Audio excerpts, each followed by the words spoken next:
So welcome to class 6. In this one we are going to be taking a look at the color grade, a very, very important thing to do whenever you're making any sort of video. So to get started, obviously we've got our music, our fades, our building up, our intro clip, our titles, our motion graphics, our transitions, our audio mixed and matched and sorted out. So, and our cool little call outs that we're going to put in different places where appropriate. The next thing I'd say you want to do is, once you've added all the motion graphics you want to, once you've added all the overlays in terms of footage and images that you want to, then what you can do is, let's say you wanted to change the color of your video.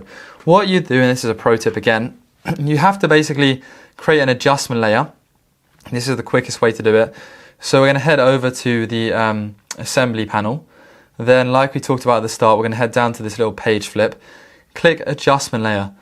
What this adjustment layer does, it comes up right here, and then we simply need to drag and drop it onto the timeline. But before we drag and drop it onto the timeline, we want to make sure it's only going to affect these videos right here. All of this, our main bulk of video, because the color of this has already been sorted. The color of this is already perfect. Same for this, same for this, same for this. So we're going to hover over to our adjustment layer 1 for visual, double click or right click, press add track. Now this basically moves everything that was on this layer up one, so we can simply now drag and drop this adjustment layer over to this massive new track, take it all the way to the end of the video, and then we've got our adjustment layer. Now what this does, you can basically customize this adjustment layer without editing the original footage.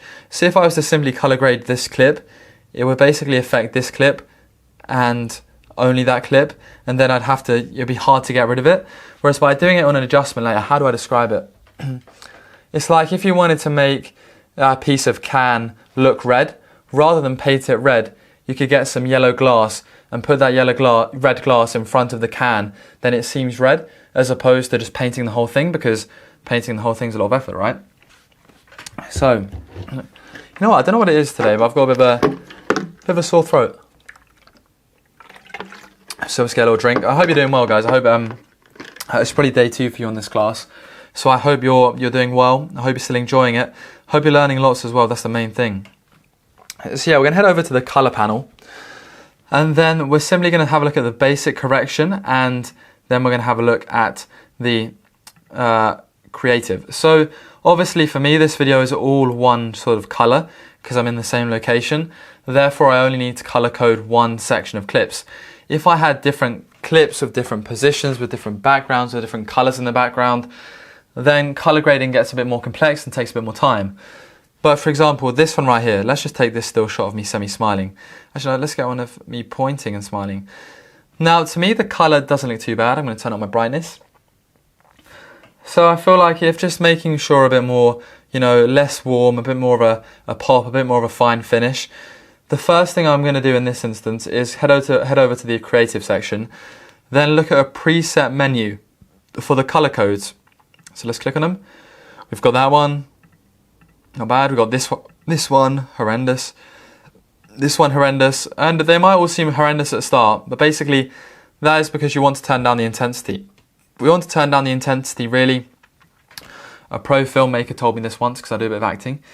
He told me that you want to never have it higher than 30, and around the 29 mark is probably the best place to have it. So for example, if I turn on Bleach HDR, put the intensity on 29, then on this adjustment layer I could hide it, get it back out, hide it, get it back out. We can see that it kind of makes the color worse in my opinion. I don't like it as much, so I'm then going to change it. So I'm going to head over to Blue Ice. Now this makes it a bit more interesting. It makes it less warm, but it still keeps that nice color of my face. And to me, it kind of highlights the blues in the background, and it highlights the blacks quite nicely as well. So if it was on 100, that'd be too much. This is too much, too much. Oh, that's not too little. I'd say about 30 is perfect. So now we've got the default color grade. We're then going to start customizing it. Now this is the beginner intro to color grading. This is if you're creating high quality videos or anything like that, it's perfectly fine to do it like this. If you're creating a feature film, then obviously you probably want to look at the S-curves and look at all this other stuff. But for me, just to give it that more consistent balance, I like turning up the faded film to about 6, just so I make sure the background is roughly in line with my colours and all the lights are not at the front. It kind of balances it out. Sometimes I like to turn up the vibrance a bit because that's colours, but today I'm not going to. Leave it on 0. And I'm going to come over to shadows. I'm going to go brighter by 1. Actually, I'm going to turn up the shadows, but leave brightness as it is. Then I'm going to look at whites, slightly tone down the whites. Blacks, again, maybe I'm going to put this in a custom 1. And then contrast-wise,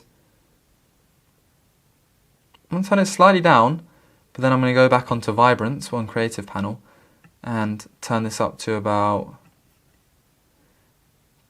10. And there you can see that's the sort of color grade I would like to follow for my videos. It basically gives it a bit more of a prestigious feel, and it's all about, you know, messing around with what you think works best. I'm actually going to turn this contrast back to 0, and I'm going to turn the highlight slightly down and leave it like that. That's me happy. So we've gone from a very warm color, very, you know, I don't know, something about it's not as cool as this blue ice right now, and then you can continuously change up what you want, etc, etc. So we're going to leave this on 31. And as you can see, for example, now this color grade runs throughout the whole of the adjustment layer, which is exactly what I want.